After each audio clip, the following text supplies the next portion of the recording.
Kabanata 621. Pinalayas sa kama. Walang nakakaalam sa nangyari kina Keith at Livia. Dumating si Nicole sa hotel at nagsimulang gumawa ng ilang trabaho. Mayroong maraming oras sa hapon, ngunit mayroon siyang ilang mga kagyat na usapin sa trabaho na dapat harapin at nasa isang conference call na siya mula noon. Makalipas ang 2 oras, ibinaba ni Nicole ang telepono at nag-inat ng likod. Balak niyang kumuha ng room service, ngunit bago pa siya makatawag, tumunog ang doorbell. Maya-maya ay tumunog din ang phone niya. Napatingin siya sa phone niya at nakitang si Eric iyon. Natigilan ng ilang segundo si Nicole bago niya sinagot ang tawag. Mr. Ferguson, may problema ba? Bumaba ka na. May nangyari. Ang cool at malalim na boses ni Eric ay dumating sa isang negosyong tono. Natigilan si Nicole, ibinaba ang telepono, at mabilis na naglakad papunta sa elevator. Malamang ang tinutukoy ni Eric ay ang sahig na tinitirhan ng iba. Gaya ng inaasahan, pagkalabas ni Nicole sa elevator, ang buong corridor ay puno ng mga taong nagbubulungan at nagdadaldalan sa isa't isa. May naririnig ding umiiyak na babae si Nicole. Siya ay naguguluhan. Anong nangyayari? Nakita ng lahat si Nicole at sinasadyang gumawa ng paraan para sa kanya. Nakarating si Nicole sa pintuan ng isang silid na walang sagabal at nakita niya si Eric na nakatayo doon. Hindi pumasok si Eric sa kwarto.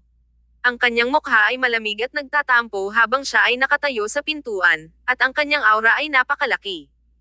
Maliban kay Mitchell, walang nangahas na tumabi sa kanya.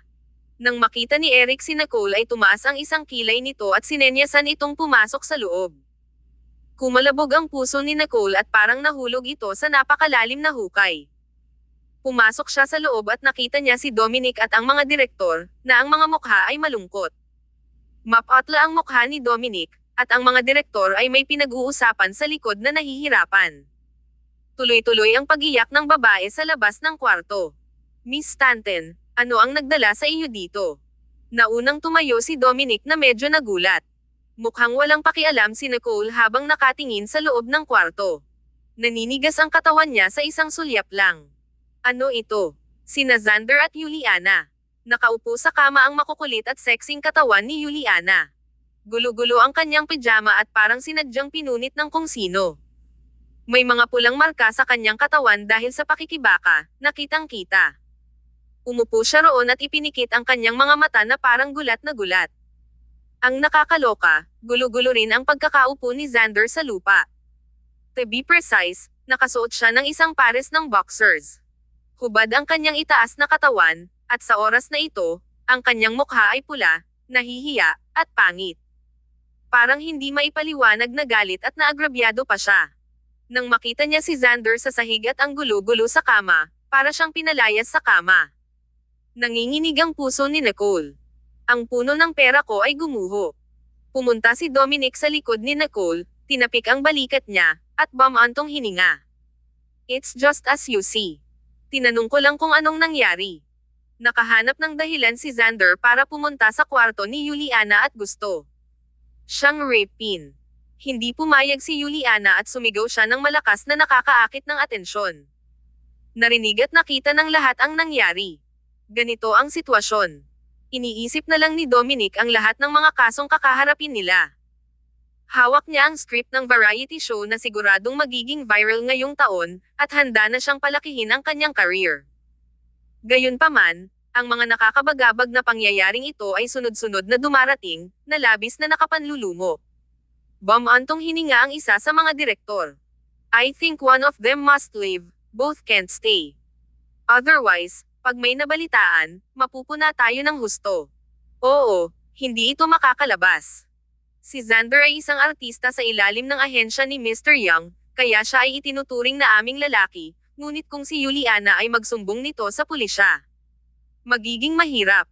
Malinaw na sinuri ng lahat ang mga kalamangan at kahinaan ng sitwasyon sa ilang pangungusap.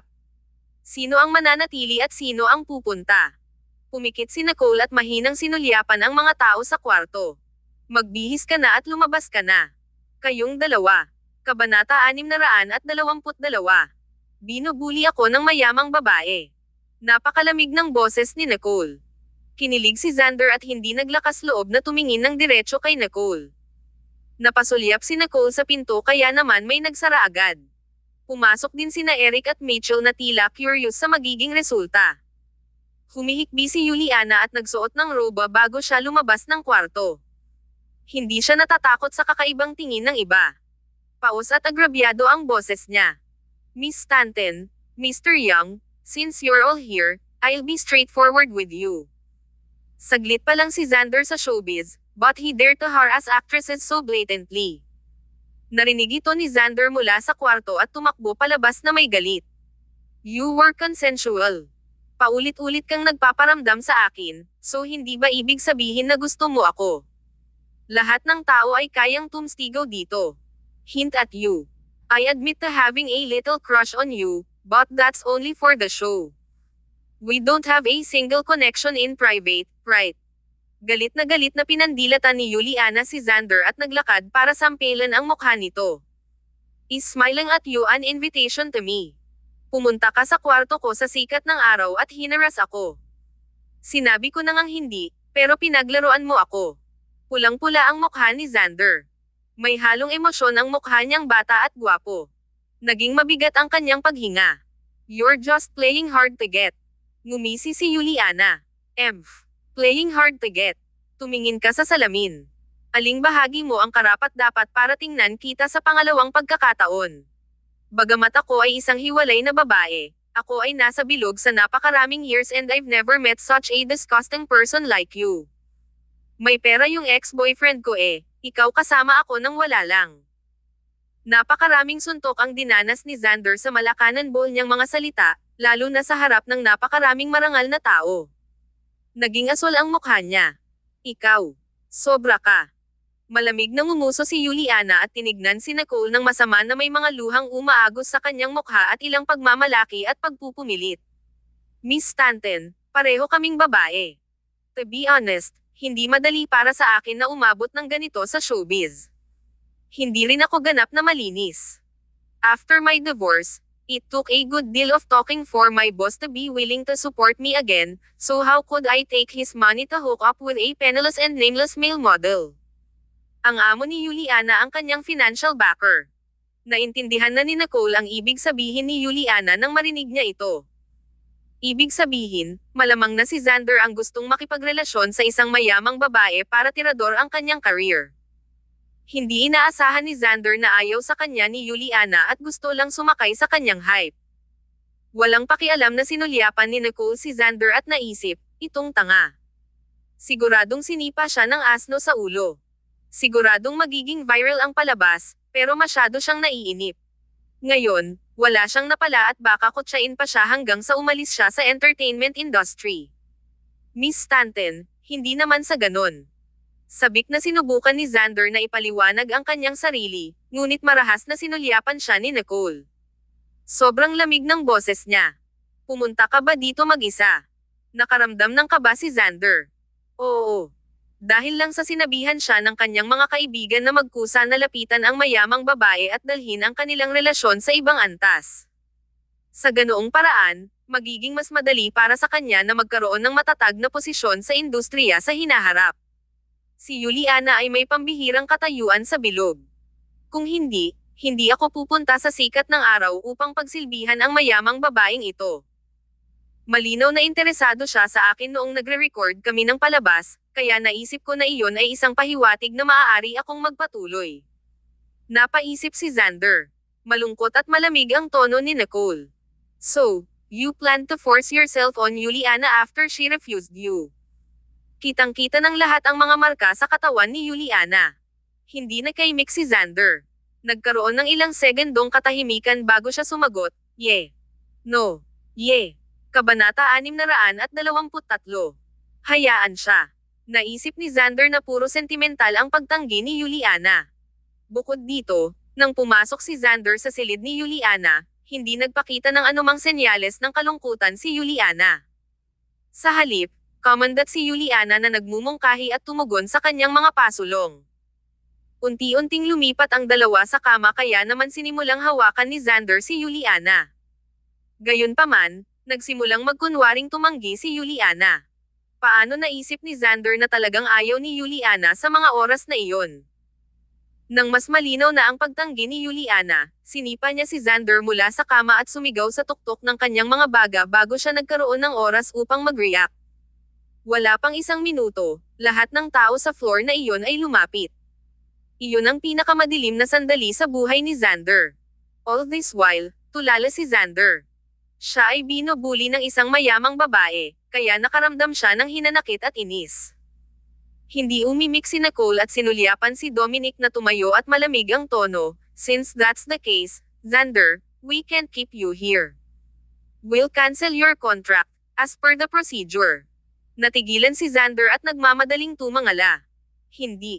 Miss Stanton, Mr. Young, hindi ko talaga sinasadya." Tumingin siya kay Nicole nang may pagmamakaawa. Ang tanging makapagliligtas sa kanya ngayon ay si Nicole. Siya ang mayamang babaeng iginagalang niya. Gayunpaman, walang pakialam si Nicole sa kanyang mga pakiusap. Tinapunan siya ng malamig at mapanglo na tingin na ikinagigil niya. Ang mga nagsusumamong salita niya ay nakabara sa kanyang lalamunan. Naroon din si Eric Ferguson, at hindi makakalimutan ni Xander ang mga babalang iyon mula kay Eric. Nakatingin lang si Xander kay Dominic na may hinaing. "Mr. Young, hindi na ako mangangahas na gawin ito muli." Kinawian ni Dominic ang kamay. "It's too late to say anything." Pagkatapos ay bumaling siya kay Juliana at sinabing, "Juliana, I'm sure you know that our show's audience and expectations is very high, so too much scandal will not be good for anyone. Zara and Ivanka will soon join our crew, so working sa kanilang dalawa ay isang bihirang pagkakataon." Narinig ito ni Juliana at agad na sumagot. "Mr. Young, I cherish this opportunity. Hanggat umalis si Xander, I'm willing to stay in this variety show. I'll also cooperate with the program to explain this situation and not cause any trouble."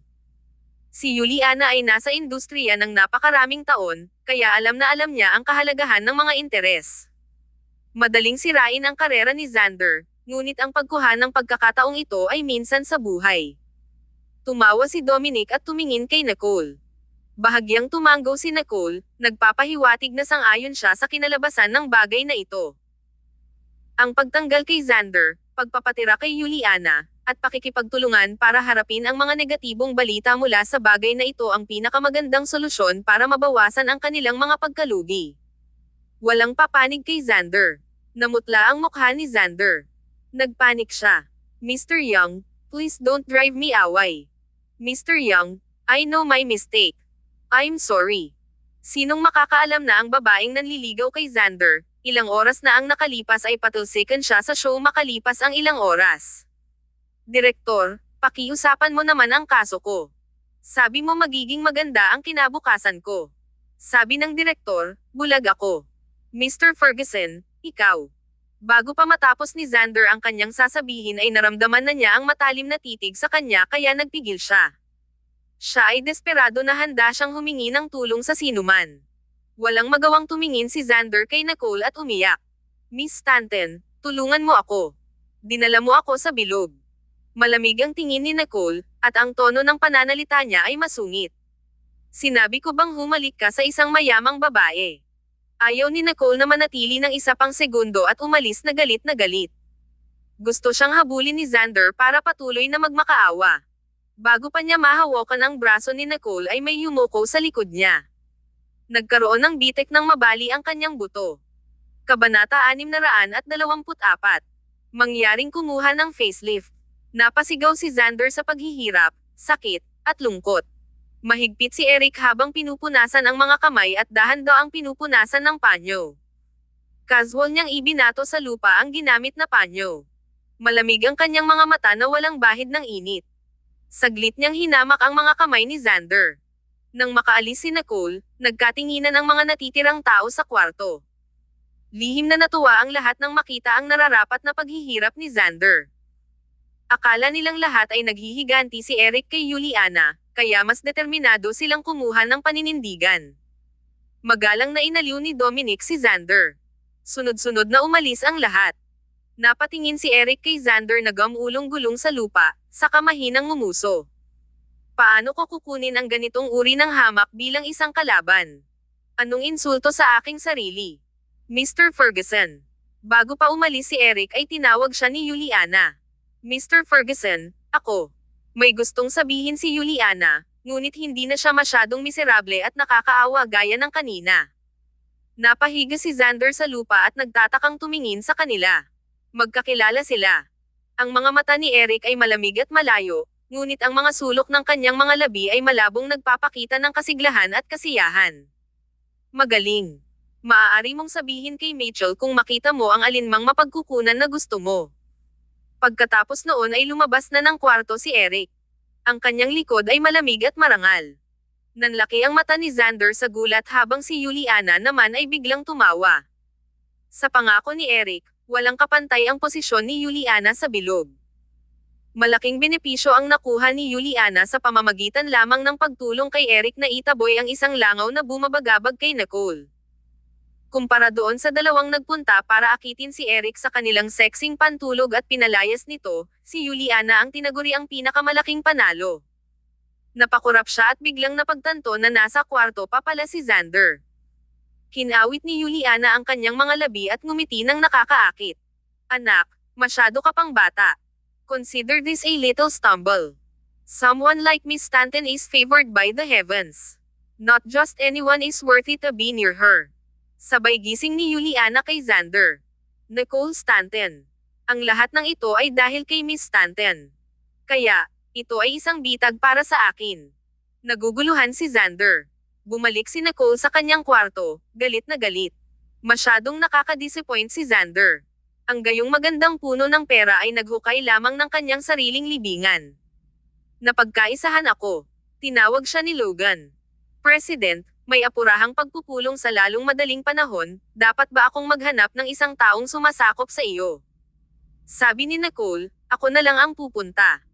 Talagang hindi na niya kayang manatili pa sa variety show na ito. Sa wala pang 2 araw, ang mga orihinal na kalahok ay binago lahat. Masyadong komplikado ang entertainment industry, huminto ako. Napaisip si Nicole. Pagkaalis ni Nicole ay nakatanggap na si Eric ng balita. Lumuwag ang kanyang mga kilay, at ang kanyang mukha ay nagkaroon ng isang pambihirang buoyancy. Tara na. Natigilan si Mitchell. Babalik na tayo sa office. Manam. Tumayo si Eric at inayos ang suit jacket. Mukha siyang malamig, marangal, at hindi maabot. Nakahinga ng maluwag si Mitchell at agad na tumango. Okay. Ako na ang mag-aayos. Kung ikukumpara sa pagiging dito, gusto ni Mitchell na bumalik si Eric sa opisina upang tumawag ng mga shot. Bagamat walang malaking pagkaantala sa loob ng 2 araw na ito, si Mitchell, bilang isang katulong, ay malinaw na tumanggap ng labis na pasanin. Kung hindi dahil sa katawa-tawang mataas na sweldong ibinigay sa kanya ni Eric, pinaalis na ito ni Mitchell. Bago sila umalis ng hotel, huminto si Eric at may naalala. Gawing facelift ang pekeng iyon. Naiinis si Eric nang makita niya ang isang taong may katulad na mga katangian na gumagawa ng mga masasamang bagay. Kung ayaw niya ng plastic surgery, papangitin mo siya. Pwede siyang pumili. Labis na walang pakialam ang boses ni Eric.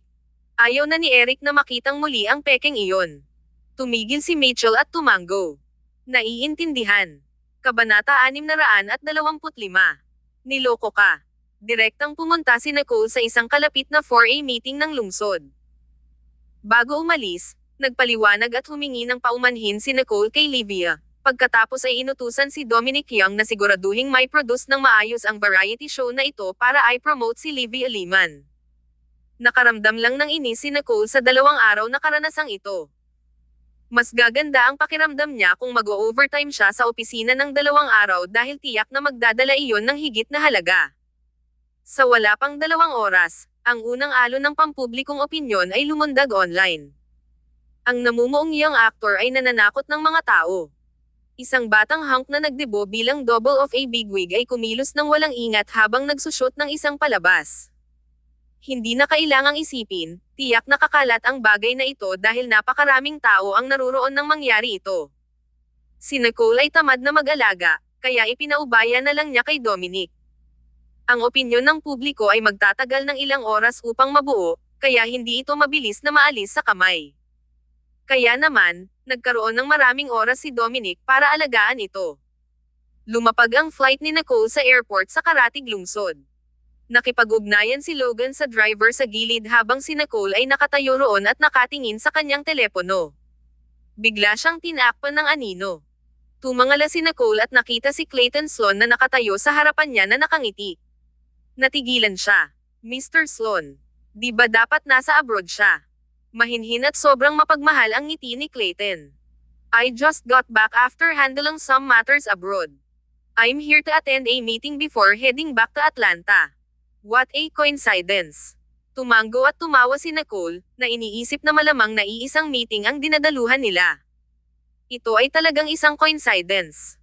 Maligayang pagdating sa media niya. Inabot ni Clayton upang ituro ang sasakyan sa gilid ng kalsada. Pwede tayong magsabay. Saglit na nag-alinlangan si Nicole. Ngumiti si Clayton at nagkibit balikat. Mayroon pa akong ilang bagay na gusto kong ikonsulta sa iyo.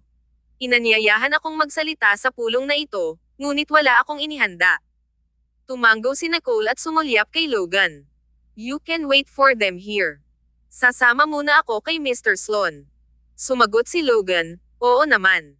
Medyo pinagpapawisan na siya. Sa kabutihang palad, dumating si Clayton sa oras. Kung hindi, kailangang hayaan ni Logan si Nicole na tumayo sa gilid ng bangkite kasama niya upang maghintay ng kotse. Naisip ni Logan, ayaw ba ng mga kawani sa sangay na ito ang kanilang mga trabaho? Bakit hindi dumating ang driver pagkaraan ng napakatagal na panahon? Nang makasakay sina Nicole at Clayton sa kotse, inilabas ni Clayton ang isang maliit na kahon sa gilid at iniabot sa kanya. Natigilan si Nicole. Ano ito? Isang regalo. Para sa akin. Tumingin si Clayton sa kanya ng nakangiting mga mata. Yup, pareho kayo ni Michael. Ang tingin niya kay Nicole ay kasing halaga rin ni Michael. Ang kahulugan nito ay maliwanag. Biglang naramdaman ni Nicole na parang mainit na patatas ang Reg Along nasa harapan niya. Ni hindi niya alam kung ano ang sasabihin. Itinapat ito ni Clayton sa kanyang mga mata. Tingnan mo kung gusto mo muna, pagkatapos ay pag-isipan kung tatanggihan mo ito pagkatapos. Saglit na natigilan si Nicole nang mahulog ang kahon sa kanyang mga kamay. Bagamat hindi masyadong magalang na magbukas ng regalo sa harap ng isang tao, sinabihan siya ni Clayton na buksan ito, kaya't si Nicole lang ang makakagawa nito. Nang makita kung ano ang nasa loob, bahagyang natarante si Nicole. Kahoy. Ito ay isang piraso ng hindi inukit na troso na kasing laki ng palad na hugis itlog. Ito ay mapula-pula kayumanggi na may malambot na balat at magandang pattern. Isang mahinang tawa ang pinakawalan ni Clayton. Dumaan ako sa Harvard, ang alma mater mo. May nakita akong mga graduate na kumukuha ng litrato habang may nagtitinda ng souvenirs sa entrance. Galing daw sa puno sa campus ang kahoy na ito at lalago ito kung bawiin mo at itanim mo. Ito ay isang magandang alaala. Kung titingnan ito, tila ito ay isang napaka-memorable at makabuluhang piraso ng kahoy. Saglit na medyo komplikado ang ekspresyon ni Nicole dahil hindi niya alam kung ano ang sasabihin. Tumingin si Nicole kay Clayton na may masalimuot na tingin at malumanay na sinabi, salamat, pero naloko ka. Napatulala si Clayton. Kinagat ni Nicole ang kanyang mga labi at nagpaliwanag, ang kahoy na ito ay nagmula sa isang pakyawan na palengke sa paligid ng rehiyong ito. Hindi nakaimik si Clayton. Saglit na stagnant ang atmosphere sa loob ng sasakyan. Ang awkward. Bahagyang umubo si Nicole at iniligpit ang kahon, saka nagsalita sa maluwag na tono para pagaanan ang sitwasyon. Pero gusto ko ang Reg Along ito. Matagal na rin simula noong makatanggap ako ng ganoon ka-simple at hindi mapagpanggap na regalo. Bagamat isang batch ang ibinebenta nila kada taon sa panahon ng graduation, hindi pa ako nakabili. Ito ang unang pagkakataon na nakatanggap ako nitong kahoy. Kabanata 626. Anong talento? Hinayla ni Clayton Sloan ang gilid ng kanyang labi at mapait na ngumiti. I can't believe na naloko ako. It makes me feel a little demoralized. Para sa isang elite ng negosyo at henyo sa Wall Street, ang kaalamang ito ay labis na bumagsak. Tumawa si Nicole na agad namang gamaan ang kapaligiran sa loob ng sasakyan. Inilabas niya ang iPad na dala niya. Maaari kong sabihin sa iyo ang tungkol sa paksa ng talumpati. Ang pulong na ito ay higit sa lahat ay isang inaasahang pagpapalitan ng pananaliksik sa merkado. Ang dahilan kung bakit ito ay mahalaga ay hindi dahil sa mismong pagpupulong, ngunit dahil sa mga kalahok na maaaring yumanig sa stock market, kaya naiimpluwensyahan ang pattern ng merkado. Magkakaroon ng isang proyekto na iminungkahi sa panahon ng pagpupulong kung saan ang Stanton Corporation ay matagal nang nagpaplano na sila ay lubos na umaasa. Si Clayton ay agad na pumasok sa isang seryosong mode ng pag-aaral. Ang kanyang mukha ay lubhang kaakit-akit, mahinhin, at maamo. Ang kanyang pag-uugali ay pino at nakalaan, ngunit hindi walang malasakit. Mayroon siyang nakakapreskong pabango sa kanya na hindi naglalabas ng malupit na pagsalakay. Ibang-iba siya kay Eric. Noong una, si Nicole lang ang nagsasalita. Nang maglaon, nagsimulang makipag-usap sa kanya si Clayton sa tamang lakas ng boses. Pareho silang nanatiling malakas ngunit may pag-aalinlangan sa mga pananaw ng proyektong ito. Tinanggihan ni Nicole ang imbitasyon ng organizer na magsalita siya sa stage.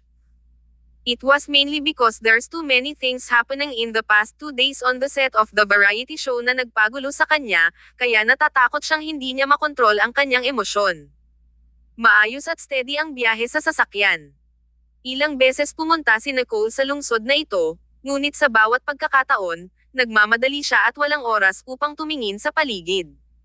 Sa isang sulyap, tila nagbago ng kaunti ang cityscape. Ilang beses ding sumilip sa bintana ng sasakyan si Nicole. Casual na tanong ni Clayton, si Michael ba ay kumikilos sa Stanton Mansion? Natigilan si Nicole saglit. Agad siyang nakaramdam ng kaunting guilty dahil sa pagiging masyadong naabala sa pag-aalaga kay Lil Michael, na naiwan niya sa Stanton Mansion dahil naging abala siya sa pag-film ng variety show sa nakalipas na 2 araw. Bago pa may buka ni Nicole ang bibig ay tumawa si Clayton. Pero sa tingin ko, parang gustong-gusto siya ni Chairman Stanton. Noong nag-video si Michael sa akin, tinuturuan pa niya ako kung paano mangisda. He sounds very professional. Hindi napigilan ni Nicole na matawa. Malamang iniisip ng tatay ko na magandang talento si Lil Michael. Umaasa lang siya na hindi masamang impluwensya si Kai para kay Lil Michael. Napangiti si Clayton sa mga mata at tumingin sa oras nang huminto ang sasakyan sa pasukan ng convention center. Bumaba siya ng sasakyan at pinagbuksan si Nicole. Nagpasalamat siya habang sabay silang pumasok. Nagkataon lang. Inayos silang dalawa ng organizer sa magkatabing upuan, habang ang isa pang bakanteng upuan sa gilid ay may nakasulat na pangalan ni Eric. Gayunpaman, mabilis na napalitan ang placard. Mukhang walang balak si Eric na sumali sa conference na ito. Akala ni Nicole ay ganoon din ito dahil ayaw niya itong makita. Saktong dumating si Logan para ayusin ang hotel at iba pang materyales para kay Nicole. Nag-message din ito sa kanya. Ang mga display ng LED sa buong lungsod ay inayos para sa 1 minuto, na nagkakahalaga ng $68 milyon. Nakipag-ayos na rin ako sa aming PR department at sa media. Walang kamalay-malay na tumawa si Nicole at sumagot. Magaling. Dahil ang pera ay ginastos, ang follow-up na gawain ay dapat na masinsinan. Nagsimula na ang pagpupulong. Nagsimula ang organizer sa isang pambungad na pahayag, pagkatapos ay ipinasa ang mga karapatan sa pagsasalita sa mga boss ng mga pangunahing kumpanya. Kusang loob na umakyat ang lahat upang magsalita dahil gusto nilang i-promote ang kanilang sariling kumpanya, proyekto, at produkto upang makaakit ng mas maraming pagkakataon at pamumuhunan. Kasabay nito, maaari din silang makakuha ng ilang gabay sa kanilang mga pagpapaunlad ng proyekto. Pagkatapos ng lahat, ang gayong libreng pagkakataon sa advertising ay hindi palaging magagamit. Tuwang-tuwang ipinakita ang mga tagapagsalita kaya tumalsik ang laway. Seryosong nakikinig ang ilang miyembro ng audience, habang ang iba ay namumuhi. Gayunpaman, nakinig ng mabuti sina Nicole at Clayton, at paminsan-minsan, nagpapalitan din sila ng kuro-kuro at opinyon sa kanila. Sa mata ng iba, ang laging malayo at maganda na si Nicole Stanton at ang hindi malapitan na Wall Street genius na si Clayton Sloan ay tila may malapit na relasyon. May isang tao ring lihim na kumuha ng mga larawan ng pares, na ipinadala kay Eric Ferguson. Kabanata 627 Erratic Man. Sa kalagitnaan ng meeting, ilang tawag at text message ang natanggap ni Nicole mula kay Xander. Hindi siya sumagot. Sunod-sunod ang mga text messages niya. Miss Stanton, kailangan mong maniwala sa akin.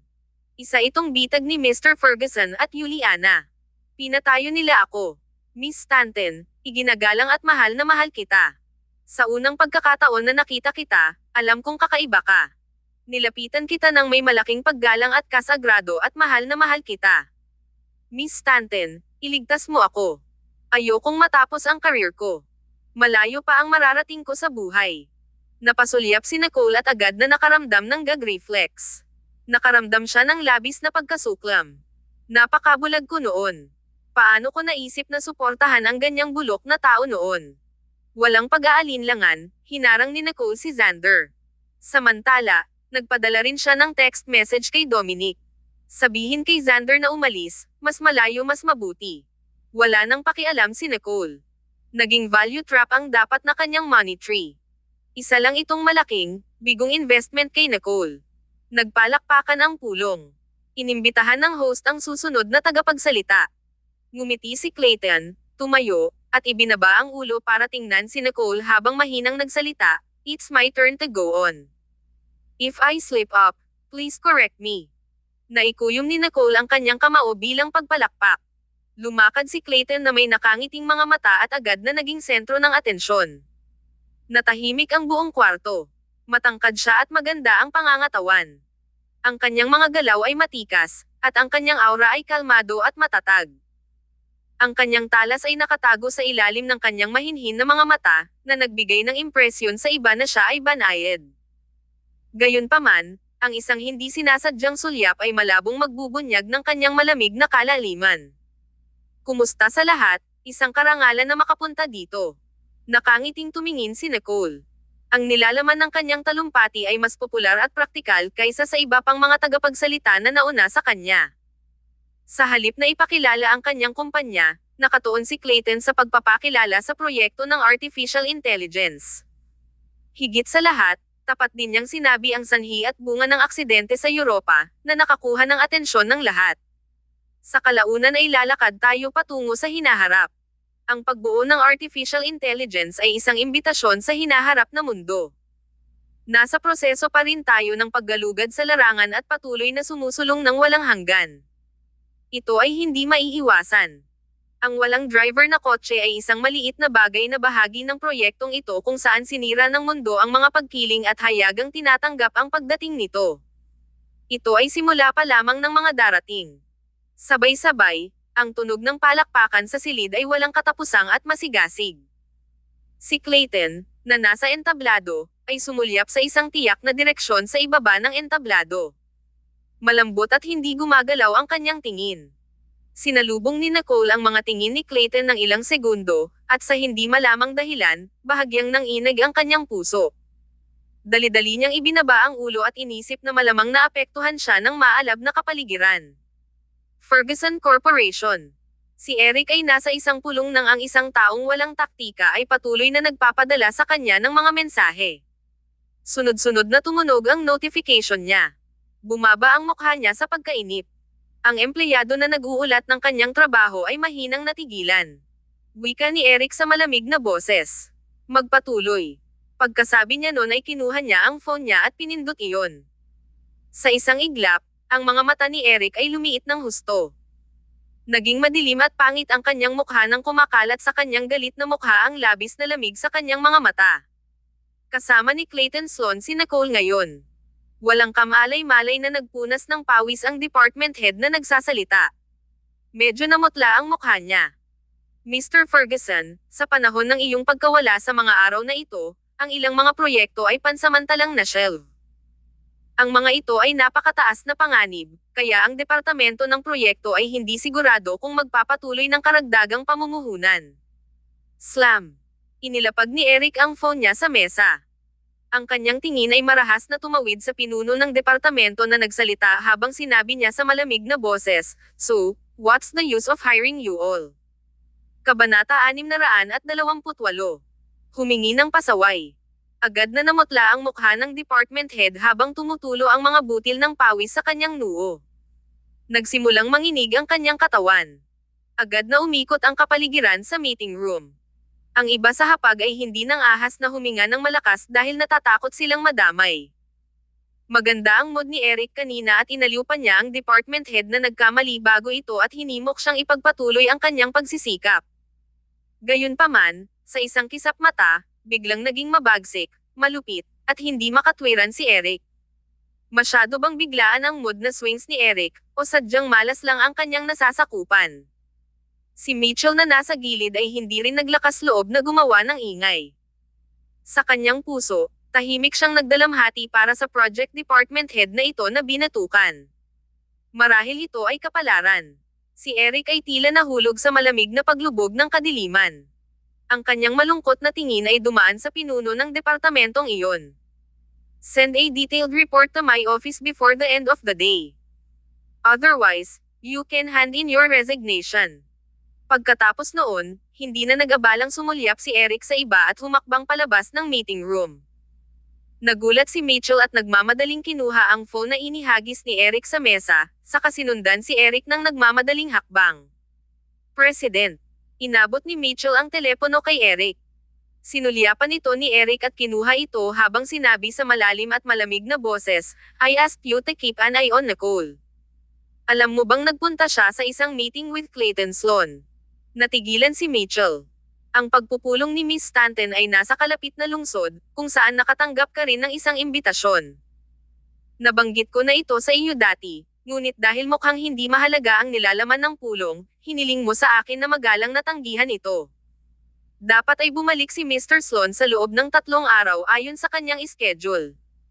Kaya, hindi talaga alam ni Mitchell na maagang bumalik si Clayton. Si Clayton Sloan ay mukhang hindi nakakapinsala at banayad, ngunit ang kanyang kakayahan sa Wall Street ay hindi dapat maliitin. Medyo mahirap pagmasdan ang gayong maimpluwensyang tao. Walang bahid ng init sa mukha ni Eric habang tinutulak niya ang pinto ng opisina niya. Kailan ito matatapos? Sa hapon lang ang meeting. Malamang babalik si Miss Stanton sa gabi. Malamig na sinulyapan siya ni Eric. Hindi siya nasisiyahan sa salitang, malamang. Bumaba pa ang ulo ni Mitchell habang inaayos ang sarili at idinagdag, huli na ang lahat para pumunta ka ngayon. Pagkatapos ng lahat, may ilang mahahalagang pagpupulong pa si Eric mamaya. Pagkaraan ng mahabang panahon, utos ni Eric, get out. Oo, Ginoo. Sagot ni Mitchell at umatras. Sa wakas ay kumalma ang puso ni Eric, ngunit ang pag-iisip na kasama ni Nicole ang makulimlim na si Clayton na iyon ay nagparamdam kay Eric na parang nilalamon ng 1,000,000 langgam ang kanyang puso. Ito ay hindi matiis. Lalong naging intense ang matigas na tingin sa kanyang mga mata.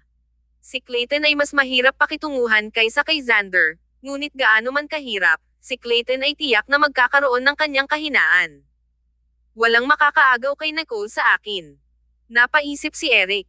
Upang maiwasan ang mga karagdagang inis, hindi na balak ni Nicole na bumalik sa Atlanta ng gabing iyon. Nag-check-in siya sa hotel dahil ayaw niyang harapin ang kanyang pagpapakita ng pasasalamat na ipapakita sa lahat ng LED screen sa Atlanta. Iyon talaga ang pinakabobong kahilingan. Si Nicole ay casual na nagbihis at nagsuot ng cap, pagkatapos ay lumabas na mag-isa sa pamimili. Walang sumama sa kanya. Pagkatapos ng lahat, si Logan ay mayroon pa ring maraming bagay na dapat harapin, at wala siyang mga kaibigan sa lungsod na ito.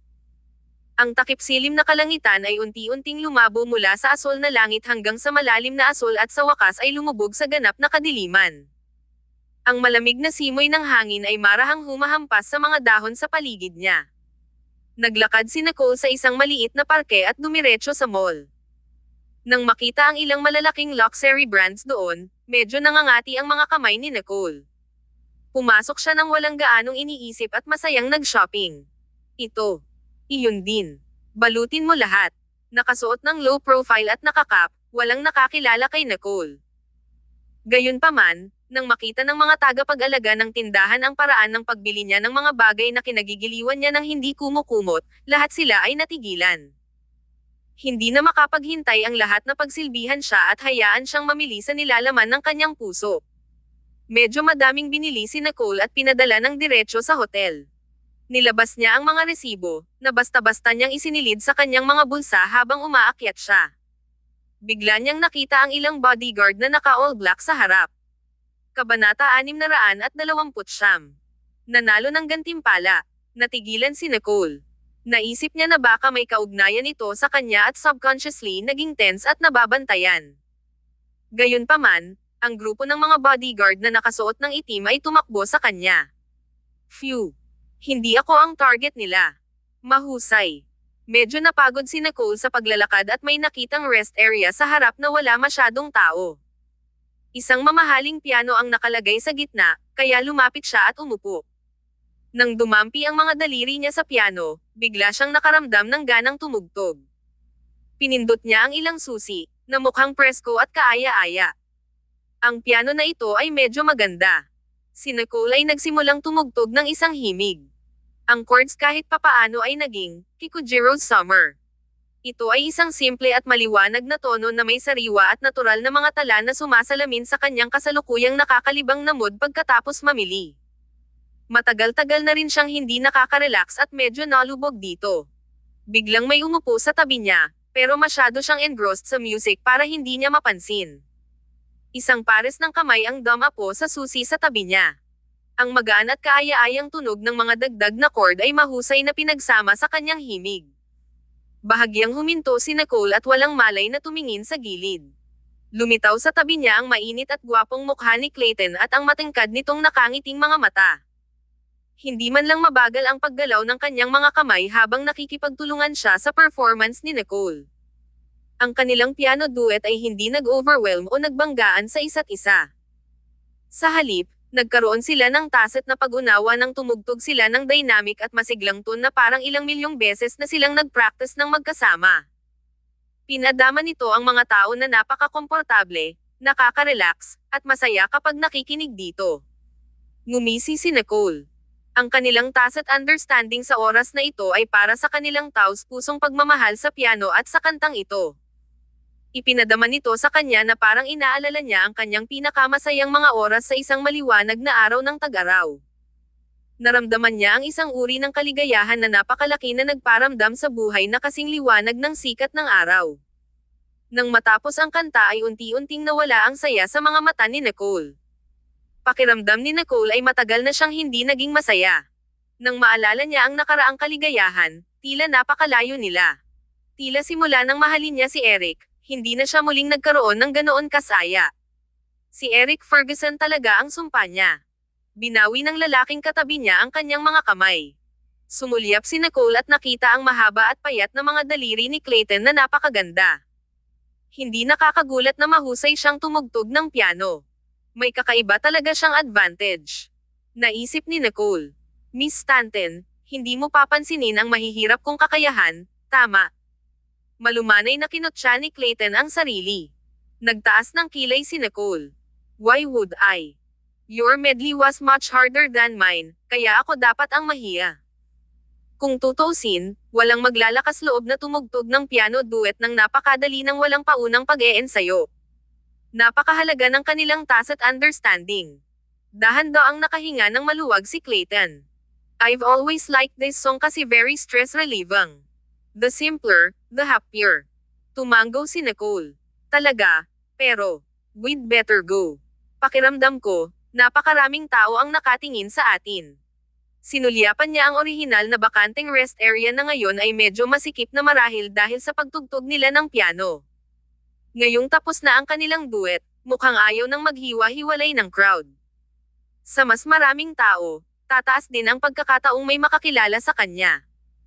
Natauhan din ito ni Clayton at agad na tumayo sa kakinuha ang bag niya na nakalagay sa gilid. Tara na. Gustong umalis ng dalawa ng low profile, pero nang lumingon sila, nakangiti sa kanila ang isang mukhang manager na may 4 o 5 bodyguard na nakatayo sa likuran niya. Mukhang hinihintay niya sila. Natigilan ang dalawa. Hello, ako ang general manager ng mall na ito, at ikinararangal kong marinig ang napakaganda at nakakaantig na makalangit na musika. Ibinaba ni Nicole ang kanyang cup at bahagyang tumango. Salamat. Mag-asawa ba kayong dalawa? Natigilan sina Nicole at Clayton. Naisip nila na hindi sila nakilala ng manager. Wala ni isa sa kanila ang umamin o itinanggi. Nakangiting alam ng general manager ng mall. Mukhang magaling kayong magkalaban at napakahusay pa ninyong naglaro, kaya dapat kayong mag-asawa. Hindi nakaimik si Nicole. Bahagyang umubo si Clayton. May kailangan ka ba? Congratulations! Pareho kayong nanalo ng premyo. Kabanata 630. Ang babae na hindi pumunta sa aklat. Excited na nagsalita ang general manager ng mall. Hindi natin nagsina Nicole at Clayton at mahinahong tumingin sa kanya. Hindi man lang nakaramdam ng hiya ang manager ng mall at napangiti ito habang nagpapaliwanag. You two are the lucky couple of the day. Today is the last day of our mall's activity. You both fully met and exceeded our expectations when you played the duet so perfectly on this $10 million piano. Masasabi ng manager ng mall na hindi ordinaryong tao ang mag-asawang ito, lalo na ang relo ng lalaki na sapat ang halaga para makabili ng marangyang apartment sa sentro ng lungsod. Bagamat casual at simple ang pananamit ng ginang, limited edition ang kanyang bag at nagkakahalaga ng $1 milyong. Kaya naman, ayaw bitawan ng manager ng mall ang dalawang malalaking gumagastos. Tumaas ang kilay ni Nicole at natahimik sandali. Ang mga babae ay likas na mahilig sa mga regalo, kaya't interesado si Nicole sa premyo. Gayunpaman, dahil ang regalong ito ay para sa isang mag-asawa, at siya at si Clayton ay hindi mag-asawa, medyo nahiya si Nicole na tanggapin ito. Just as Nicole was about politely decline it, the mall manager very proudly added, ang aming mall ay pagmamay-ari ng Ferguson Corporation. Kami ay may malakas na background at tiyak na hindi ka maloloko ng sinseridad. Nang marinig ni Nicole na binanggit ang Ferguson Corporation at isang napakagandang premyo, bahagyang tumigas siya bago dahan-daang pumulupot ang kanyang mga labi. Oh, kung gayon hindi ko masasayang ang pagkakataong ito. Biglang nagbago ang isip ni Nicole. Okay, ano ang premyo? Dahil pera iyon ng Ferguson Corporation, hindi man lang nasaran ng loob si Nicole. Sinabi ng manager ng mall, kung ano man ang nagastos ninyong dalawa ngayon hanggang sa sandaling ito ay ganap na maibabalik. Napatingin siya sa mag-asawa. Paano yan? Ang galing diba? Matagal nang napansin ng mall manager na walang dalang shopping bag ang mag-asawang ito. Binanggit lamang niya ang premyong ito para lamang makabuo ng pahiwatig ng panghihinayang para maengganyo silang lumapit at gumastos ng mas madalas sa hinaharap. Anong perpektong plano sa marketing? Napaisip ang mall manager. Bahagyang ngumiti si Clayton nang walang ekspresyon. Hindi siya natinag. Sa kabaligtaran, napangiwi si Nicole sa pagtataka. Lahat sila. Oo, lahat sila. Pero nakikita ko na hindi ka nakapag-shopping kanina. Ngumiti ang manager ng mall at balak na bigyan siya ng maliit na souvenir for good measure. Gayunpaman, bago niya matapos ang kanyang pangungusap, kinuha ni Nicole ang stack ng mahabang resibo mula sa kanyang bulsa at ibinigay ang mga ito. Eto. Bahagyang nagbago ang mukha ng manager ng mall. Ang kapal nito. Itong haba. Kinuha niya iyon gamit ang dalawang kamay na bahagyang nanginginig. Nang makita niya ang dami nito ay parang nabasag ng paniki ang kanyang ulo. Nakaramdam siya ng pagkahilo. Pati ang mga tenga niya ay nagpanteng. Tuluyan nang nawala ang ngiti ng mall manager. Hindi niya mapigil ang tumingin sa salansan ng mga resibo. Ang pinakamaliit na bill ay $600,000 na at ang kabuuan ay humigit kumulang nakatumbas ng kanyang kabuuang benta sa isang quarter. Itong babaeng ito, na mukhang karaniwan ng manamit, ay talagang gumastos ng $50 milyon sa loob lamang ng ilang oras. Biglang nakaramdam ng matinding kirot sa dibdib ang manager ng mall. Halos tumigil sa pagtibok ang puso niya. Pakiramdam niya ay natapos na ang kanyang buhay, kasama ang kanyang karera. Sa gilid, ikinabot ni Clayton ang kanyang mga labi. Mapagbigay ang premyong ito. Si Mr. Ferguson ay talagang isang malaking gumastos. Mukhang kailangan nating imungkahi na magdaos siya ng higit pang mga aktibidad sa hinaharap. Tinaas ni Nicole ang kanyang kilay at tumango bilang pagsang-ayon. Oo, ito ay talagang tulad ng magarbong paraan ng Ferguson Corporation. Naisip ng mall manager, kilala ba ng mag-asawang ito si Eric Ferguson, ang big boss ng Ferguson Corporation. Biglang namutla ang mukha niya at inisip na tapos na siya. Huli na para sa pagsisisi. Kabanata 631. Gusto niya ako. Naisip ng mall manager, bakit ako nagpumilit na ilagay ang premyo sa babaeng ito, na gustong tumanggi kanina. Agad niyang naramdaman na parang naglalakad siya patungo sa kanyang kamatayan.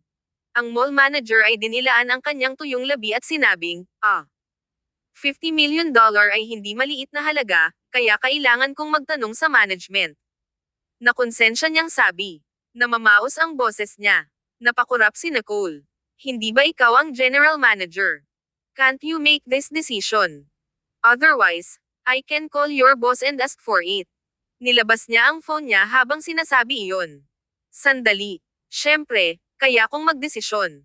Miss, please leave your bank account number and name. I promise that you'll receive this $50 million later. Nagnganga ang mga ngipin ng general manager at nangako. Kung umabot sa pandinig ni Eric ang bagay na ito, mawawalan ng trabaho ang general manager dahil lumabag siya sa loto at gustong tumalikod sa pangako. Ngumiti si Nicole nang hindi nagbabago ang ekspresyon niya. Itinabi niya ang kanyang telepono at iniwan ang kanyang contact information at account number. Salamat, gusto ko talaga ang premyong ito. Pagkatapos magpasalamat ni Nicole sa mall manager, umalis na siya kasama si Clayton. Hindi nakaimik ang mall manager at naisip, hindi na ako magdaraos ng anumang raffle activities na tulad nito. Lumingon si Clayton kay Nicole, na may maliwanag na ngiti at mukhang nasa mabuting kalagayan. Naihatid mo na ba ang mga pinamili mo sa iyong hotel?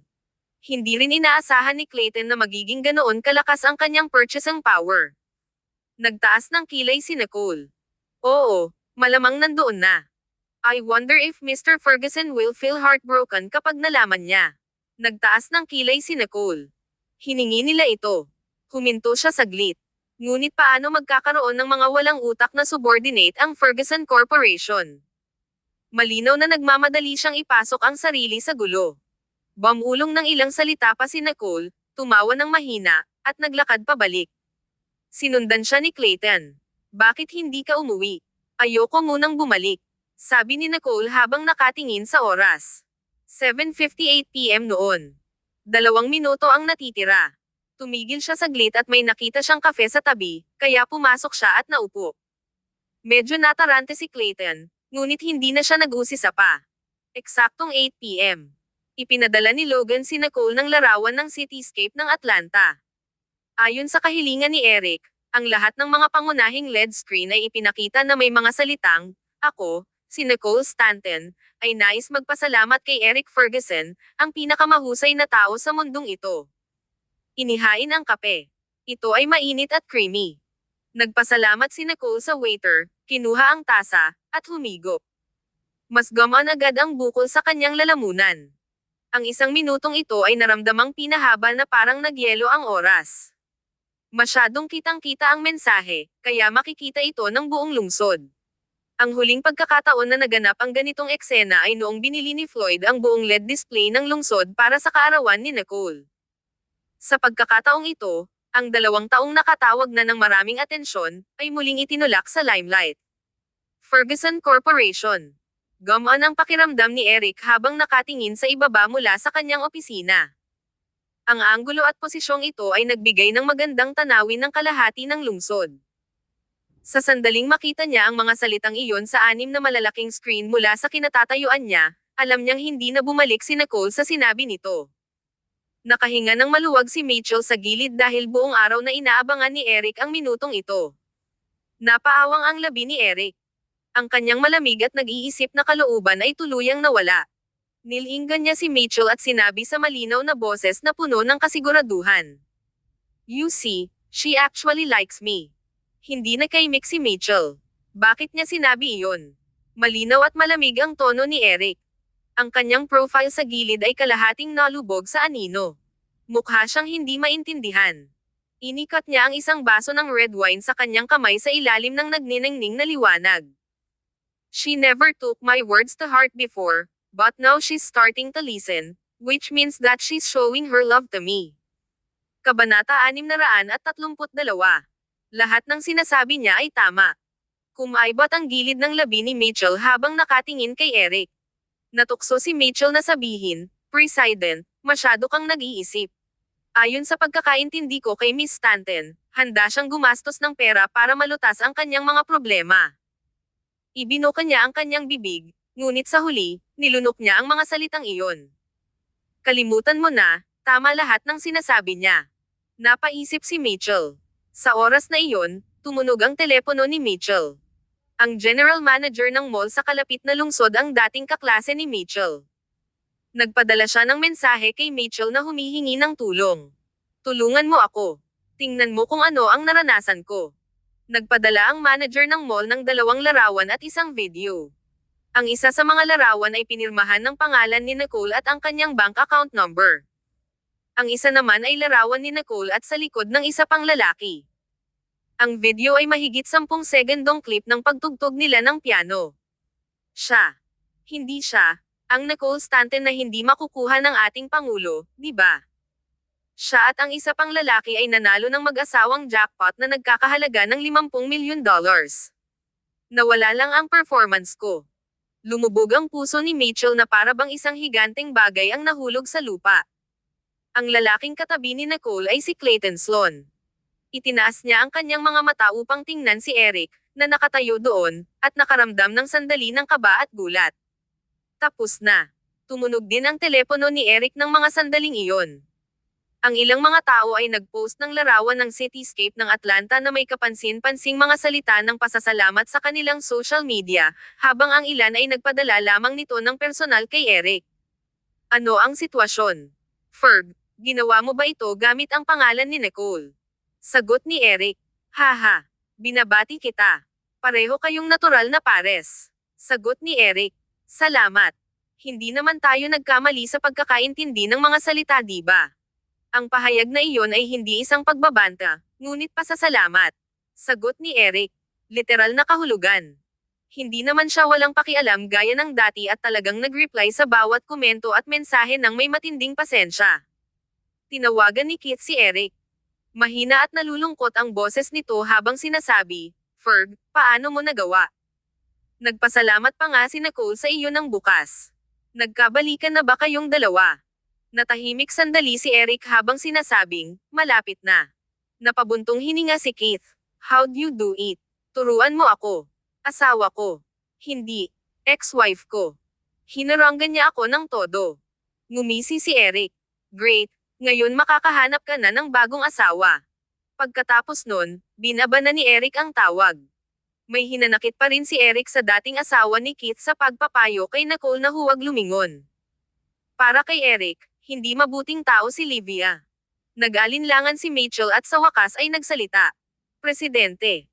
Bagamat ayaw ni Mitchell na umulan sa parada ni Eric sa oras na ito, kung hindi sinabi ni Mitchell sa kanya ang kasalukuyang sitwasyon, si Mitchell ay mamamatay sa isang kakilakilabot na kamatayan kapag nalaman ni Eric sa kalaunan. Tumalikod si Eric at tumingin kay Mitchell, na inabot ang phone niya. Ang mga talaan ng chat ay maliwanag. Buong 3 minuto ang ginugol ni Eric sa pagbabasa nito. Sumimsam siya ng red wine. Ang kanyang tingin ay malungkot at condensed, at hindi siya umimik. Nagulat si Mitchell sa mahinahong reaksyon ni Eric. Gayunpaman, mas mahinahon si Eric, mas nababahala si Mitchell. Nang iyangat ni Mitchell ang kanyang mga mata para tingnan si Eric ay mukhang malinaw na pinipigilan ang sumasabog na emosyon sa kanyang mga mata. Ang kanyang pagsimangot ay may dalang malamig na kalupitan na ikinatakot ni Mitchell. Hindi nagalit si Eric tungkol sa $50 milyon. Galit siya na si Nicole at Clayton ay lumabas sa mall bilang mag-asawa, naglaro ng duet, at natanggap pa ang premyo ng mag-asawa. Ang pinaka hindi katanggap-tanggap ay ang engranding premyo na ito ay mula kay Eric mismo. Sa mga oras na ito, pakiramdam ni Eric ay nalubog siya sa kadiliman. Siya ay may walang malasakit, malamig, at madilim na aura sa paligid niya na nagpapakilig sa mga tao. Sa kalapit na lungsod. Eksaktong 1 minuto ang lumipas, agad na binawi ang display sa LED screen sa Atlanta. Bawat segundo ay ginto. Nakahinga ng maluwag si Nicole. Sa kabila ng mesa, natural na nakita ni Clayton ang hype sa social media. Dumilat siya at tumangala na may halong pagtataka. Tumawa si Nicole. Ngayon alam mo na kung bakit ayaw kong bumalik, di ba? Bagay talaga si Mr. Ferguson. Tumawa si Clayton. Sa unang tingin pa lang, alam na niyang ito ang hiling ni Eric. Tumingin sa kanya si Clayton at sinabi sa mahinahong boses, I'm curious. Nagustuhan mo lang ba siya dahil niligtas ka niya noon? Paano kung hindi siya ang nagligtas sa'yo noon? Kabanata 633. Magkasamang yumaman. Napatahimik ang paligid dahil sa sinabi ni Clayton. Natigilan si Nicole saglit. Bago ang diborsyo, Naisip nga iyon ni Nicole nang mag-isa siyang nakatira sa Imperial Gardens, kung saan kusang loob niyang ikinulong ang sarili dahil sa pangakong iyon. Hindi mabilang na beses na inisip ni Nicole kung ano ang mangyayari kung ibang lalaki ang nagligtas sa kanya. Daan kaya niya ang underground fight club sa sulok ng kalye na iyon, pumasok, at iligtas si Eric. Siguro lahat ay naisulat muli. Ibinaba ni Nicole ang kanyang mga mata, ang kanyang mga daliri at hinawakan ang pattern sa cup. Hindi ko iniisip ang mga bagay na hindi nangyari, at hindi ko pinagsisisihan ang mga desisyon na ginawa ko. Hindi estilo ni Nicole ang pag-isipan ang malungkot na nakaraan. Maling desisyon man ang ginawa niya at pinagsisihan niya, napapangangalang si Nicole at nagpatuloy. Itatanggi ba niya ang panahong iyon ng kanyang buhay na may crush siya sa kanya? Hindi. Maraming beses niya itong iniligtas. Wala siyang pinagsisisihan pagkatapos. Medyo natigilan si Clayton sa sinabi ni Nicole. Gusto niyang marinig na nagsisisi si Nicole na nagustuhan niya si Eric, kaya medyo hindi ito inaasahan. Gayunpaman, ang reaksyong ito para kay Nicole ay tila inaasahan din. Mukhang nagpasya si Mr. Ferguson na magsimulang muli sa iyo, at ang iyong mga aksyon ngayong gabi ay nagbigay sa kanya ng malaking pag-asa. Prangka si Clayton. Nagtaas ng mata si Nicole at tumingin sa kanya. Matigas ang mukha niya habang nakataas ang kilay. Mr. Sloan, mukhang marami kang iniisip. Bilang isa sa mga manliligaw mo, siguradong iniisip ko. Tumigil sandali si Nicole. Sa pagtingin sa kanyang singkit at seryosong mga mata, hindi maiwasan ang kanyang puso na manginig ng bahagya. Pinaikot niya ang kanyang mga labi. Mr. Sloan, baka mali ang impresyon ko sa iyo noon.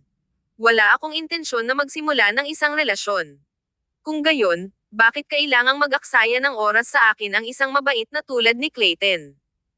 Nakangiti si Clayton sa kanyang mga mata habang nakatingin sa ibaba para salubungin ang kanyang tingin. Ni-reject mo ako last time for the same reason. Hindi nakaimik si Nicole. Patuloy ni Clayton, I'm just speaking as a friend, so don't feel burdened.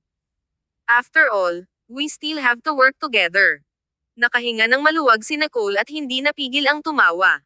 Tama, ang yumaman ng magkasama ang pinakamahalaga.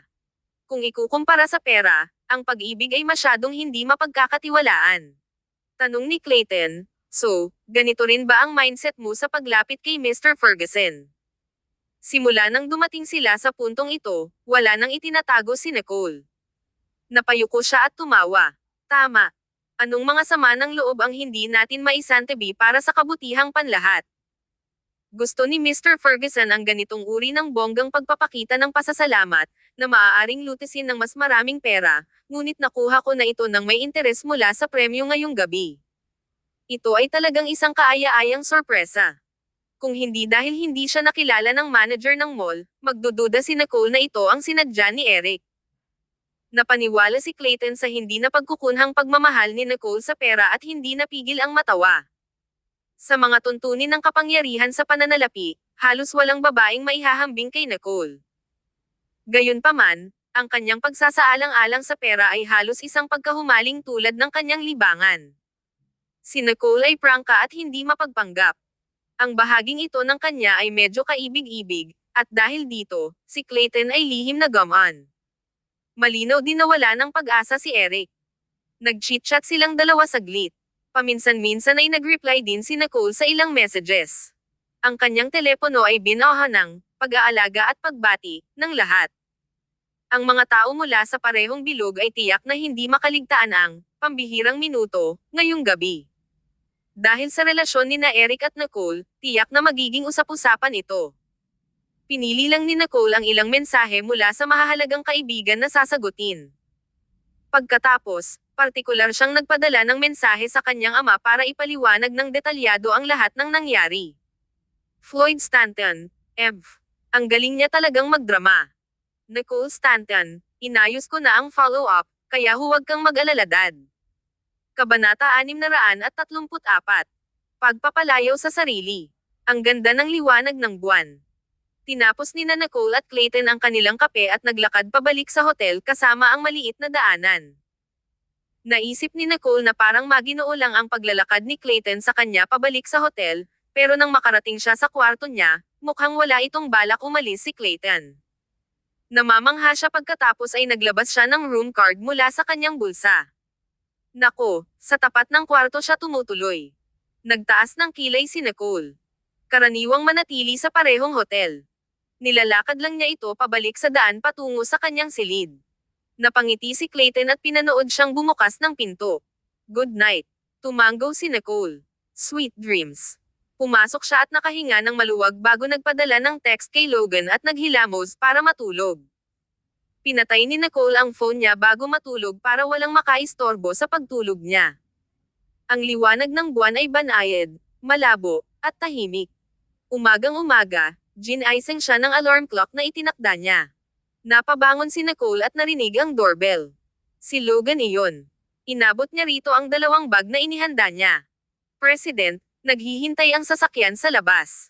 Tumango si Nicole, kinuha ito, at pumasok sa loob para magbihis. Ang isang bag ay isang set ng tila casual ngunit kat-Angie tanging damit mula sa Ferguson Corporation. Ang isa pang bag ay ang pinakabagong mga produkto ngayong season mula sa Stanton Corporation na hindi pa nailulunsad. Ito ay isang magaan na marangyang estilo ng alahas, ang pangunahing koleksyon ng panahon na tinatawag na Espiritu. Ang 1 minuto mula kagabi ay sapat na para magdulot ng matinding sensasyon. Dahil ang pera ay ginastos, si Nicole ay hindi nais na pukawin ang tsismis ng hindi umani ng mga benepisyo. Sa makatuwid, nagpasya siyang ibalik ang passive na sitwasyong ito. Nagbihis si Nicole at sinuot ang bagong alahas. Talagang napakagandang tingnan kapag pinagsama-sama. Ang set ng damit na ito mula sa Ferguson Corporation ay hindi ang kanilang pangunahing koleksyon, ngunit ang tema ay casual din ngunit sophisticado. Pinili ni Nicole ang damit na ito dahil sa simpleng puting shirt na disenyo na magpapatingkad sa kanyang maselang collarbone at sa napakagandang kwintas na nakapatong dito. Naglagay siya ng light makeup para ipakita ang kanyang tinukoy na mga kilay at nakamamanghang tampok. Ang get-up na ito ay nagmukhang reserved at elegante, ngunit hindi dagdag na wala ang kanyang pagiging mapaglaro at sigla. Hindi niya kailangang sadyang ay highlight ang kanyang ugali at nagkaroon ng natural na high society na babae na hitsura. Nakita siya ni Logan at natigilan siya. President, kung wala ka sa business circle at sa halip ay nasa showbiz ka, natatakot akong mabuhay sa selos ang mga celebrity na iyon araw-araw. Nang marinig ito, itinaas ni Nicole ang kanyang kilay at nagkaroon ng pambihirang sandali ng pagpapasaya sa sarili. Hindi niya itinago ang kanyang pagpapahalaga sa kanyang magandang mukha at buong pagmamalaki na nagsalita. Akala ko nabubuhay na sila sa selos. Tumawa si Logan at agad siyang sinundan palabas. Habang papalabas ng kwarto si Nicole, hindi niya namamalayan na sumulyap sa tapat ng pinto. Kahit papaano, naisip niya si Clayton. Nagmamadaling sinabi ni Logan, pagdating ko, nakita ko si Mr. Sloan na papalabas na parang may apurahang bagay. Sabi ni Nicole, manam. Hindi ako nagtanong. Tumigil sandali si Logan. Tapos wala akong sinabi. Hey! Napagplanuhan na nila ang kanilang unang pagpapakita ngayon. Bagamat limitado ang daloy ng talakayan tungkol sa LED display kagabi sa mga media platform, hindi naman madaling sumuko ang mga netizens na masigasig sa usapin. Sa halip na hayaan ang lahat na palihim na mag-isip tungkol sa kanilang relasyon at guluhin ang mga bagay-bagay anuman ang katotohanan, mas mabuting sumabay sa agos at samantalahin ang pagkakataong ito para kumita ng malaki. Kaya naman, hindi nila itinaboy ang mga reporter na dumating para makapanayam si Nicole nang makatanggap sila ng balita tungkol dito. Naisip ni Nicole na ito ay makatipid sa gastos ng pagkuha ng isang tagapagsalita. Ito ay medyo ang cost savings. Hindi nagtagal ay dumating ang kanilang sasakyan sa pasukan ng Stanton Tower.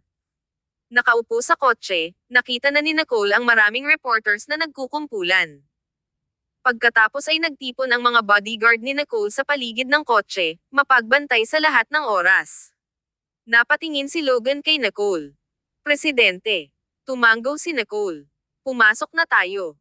Narinig ito ni Logan at pinagbuksan siya ng pinto bago tumalikod para bigyan ng puwang si Nicole.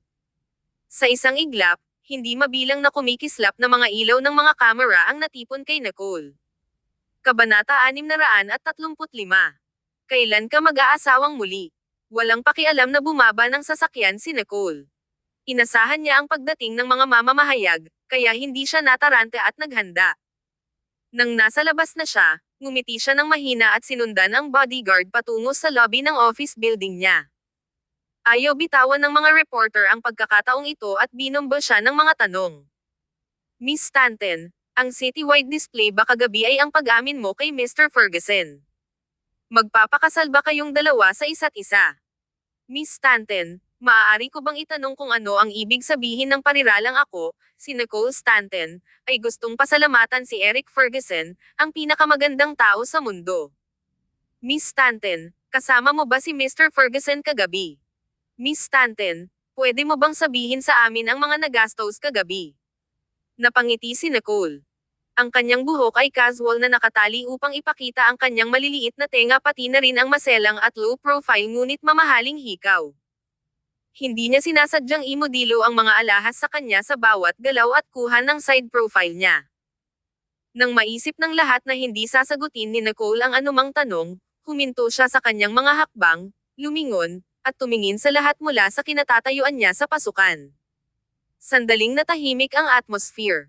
Maya't maya ay makikita ang flash ng mga kamera ng mga reporter. Humarap si Nicole sa kamera at bahagyang ngumiti. Ang kanyang bawat galaw ay pino at marangal, at ang kanyang matikas at cool na ugali ay nagpapigil ng hininga sa lahat. Lahat, anuman ang personal kong relasyon kay Mr. Ferguson, mangyaring makatiyak na ang partnership sa pagitan ng Stanton Corporation at Ferguson Corporation ay umabot sa hindi pa nagagawang taas.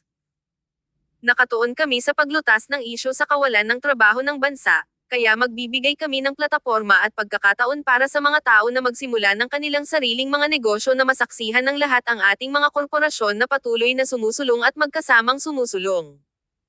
Ang maikling talumpati ni Nicole ay ganap na itinapon ang posibilidad na sagutin ng tahasan ang mga sinasabing iskandalo. Sa halip, naakit niya ang atensyon ng lahat sa pagtutulungan ng dalawang kumpanya. Kaya, ang eksena kagabi ay hindi isang biglaang pagtatapat ng personal na damdamin kundi ang posibilidad ng pagtutulungan ng dalawang malalaking korporasyon. Sandaling natulala ang mga reporter nang marinig ito. Gayunpaman, magalang na yumuko si Nicole at tumalikod para maglakad papunta sa lobby ng opisina. Ang mga bodyguard na naiwan ay malinaw na sinadya upang paalisan ang mga reporter na iyon. Ang video na ito ay naipost online sa wala pang 1 minuto. Hindi nagtagal, lumabas sa screen ang maganda at maliwanag na si Nicole. Mahirap na hindi maakit ang mga mata ng babae. Ang kanyang pananamit at estilo ay kinuha ng paunti-unti. Ang puting kamiseta ay bagong dating mula sa Ferguson Corporation. Ito ay isang simpleng estilo, ngunit ginawa nito ang kanyang hitsura na masayahin at patas.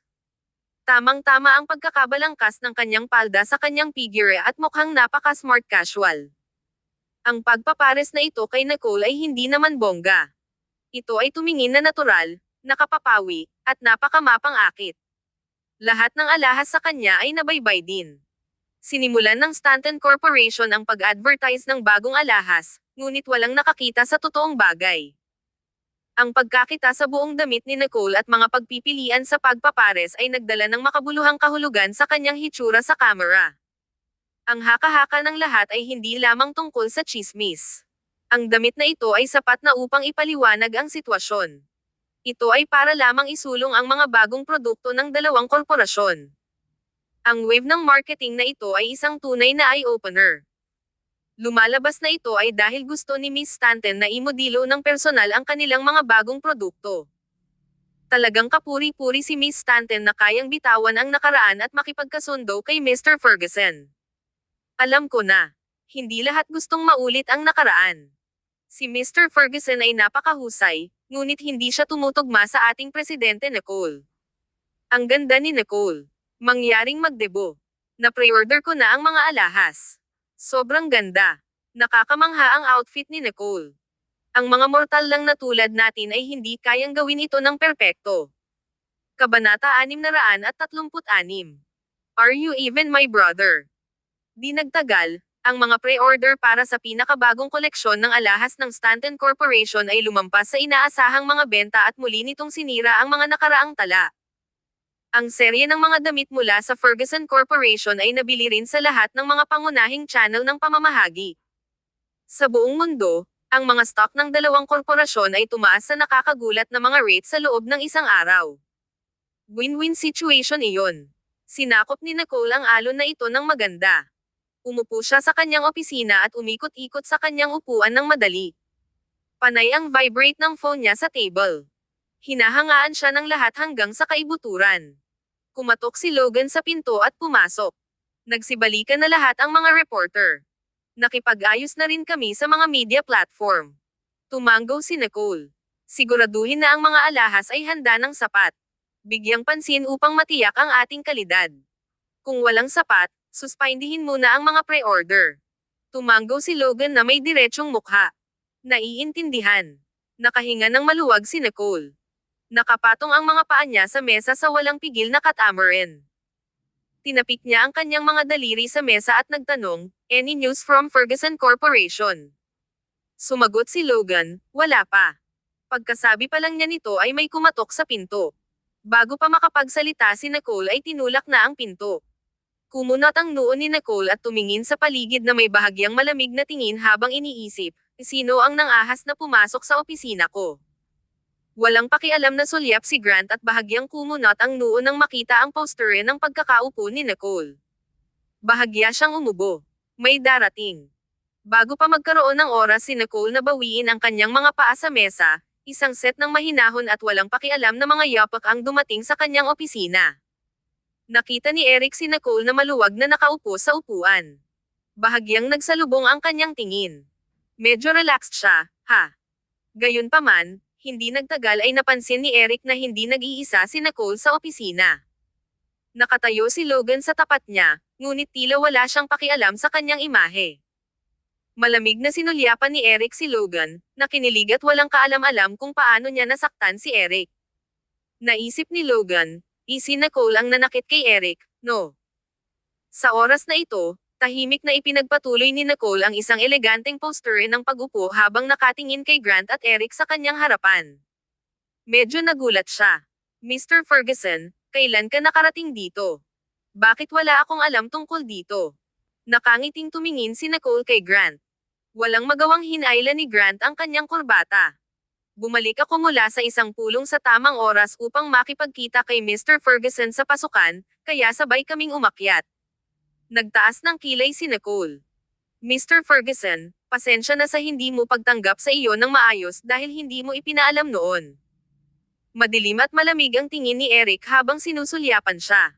Yumigting ang kanyang panga. Isang malamig na tawa ang kanyang pinakawalan at sinabi sa mahina at garalgal na boses, "Natatakot ako na kapag sinabi ko sa iyo ng maaga, hindi ako makakatapak dito." Natigilan si Nicole ng ilang segundo at naisip, totoo iyan. Gayunpaman, sinabi niya, paano maaaring mangyari iyon? Tama, inanunsyo mo lang na ang kooperasyon sa pagitan ng ating mga kumpanya ay umabot sa hindi pa nagagawang taas, hindi ba? Halos masabi ni Eric ang mga katagang ito sa pamamagitan ng nagngangalit na mga ngipin. Hindi umimik si Nicole. Kinagat ni Grant ang kanyang mga labi at tumahimik. "Sabay ba tayong mag-lunch?" Binigyan ni Nicole si Grant ng isang blankong tingin at naisip, kapatid ko ba siya? Hindi niya ba nakikita ang tensyon sa pagitan namin ni Eric? Sagot ni Eric, oo naman. Walang paraan na maiiwasan ito ni Nicole, ngunit wala siyang ginawang mali. Pinalayas pa niya ang stock at benta ng Ferguson Corporation. Napakabait niya. Dahil nag-amina na nilang dalawa ang mga headline, tahimik na pinili ng lahat na huwag kumain sa labas at kumain sa staff cafeteria ng Stanton Corporation. Nasa malaking cafeteria ang lahat. Kumain sila sa isang espesyal na silid na nakalaan para sa mga VIP.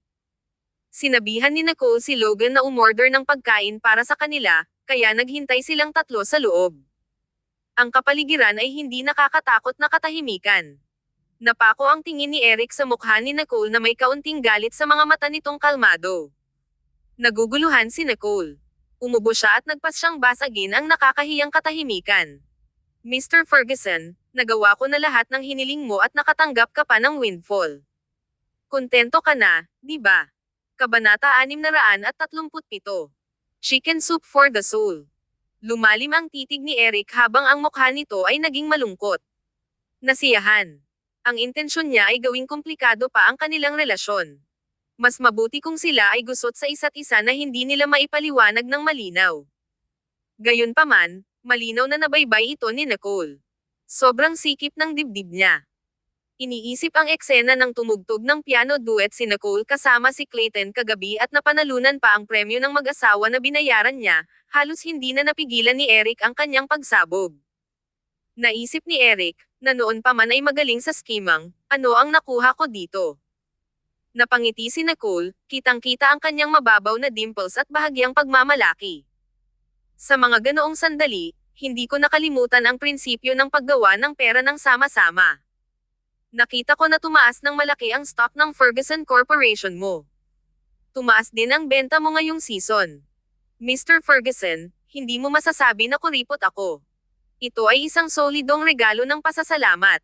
Nakinig si Grant sa gilid at halos tumawa ng malakas. Haha, napaka-praktikal ng kapatid ko. Kung ako si Eric Ferguson, nawalan na ako ng malay.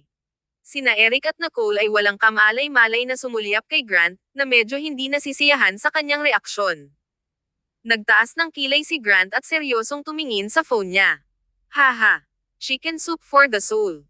This is too funny. Ang dalawa pang tao ay hindi nakaimik at hindi nahulog sa palusot ni Grant. Ibinalik ni Eric ang linya ng paningin kay Nicole.